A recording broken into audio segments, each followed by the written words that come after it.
On 12 News, this is EVB Live. Danger. But you know what? It's not only those fast-moving washes out there that we all have to pay attention to. Standing water on just normal city streets can also leave you with costly engine repair bills. Yeah, quite a surprise there. Call 12 for Action's Veronica Sanchez is live on the plaza with some tips on how to protect your vehicle from getting flooded. Veronica?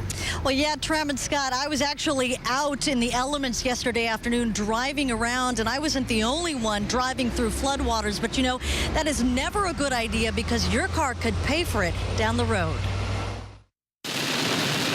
Driving in the pounding rain can be dangerous, especially if you wind up like this, with your car stuck on a street that looks more like a lake. Obviously, the person's walked away, but this gives you an idea of how fast the water can come upon an area and engulf it. It happened to the owner of this Nissan Fairlady Z, a sports car. It's a wonderful car. They're fun to drive. But the fun may be over for the owner of this car. He didn't get stuck in the floodwaters. He just drove through a few flooded streets. Today, his car is parked at Goodworks Auto Repair in Tempe, and it's in bad shape. Check out the soppy air filter. The water splashed up and got into his air intake on his vehicle, went into his airbox, got sucked into the engine, and subsequently it locked the engine up. We call it hydrolocking. Basically, this engine is shot, and it can happen to any of us daring enough to think we can make it through these fast-rushing floodwaters. The folks at Goodworks were flooded with calls about car trouble this morning. Their advice today, keep a close eye on your car and listen to any strange noises in the engine and pay attention to any stalling you may experience. In most cases, these engines are very well protected and sealed.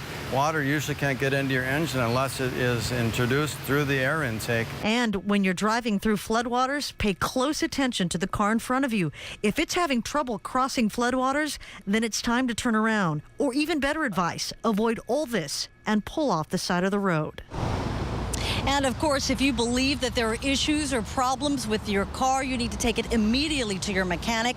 And coming up at 4:30, we will tell you about our Call 12 for Action investigation into living social house cleaning complaints. We got a lot of those coming up.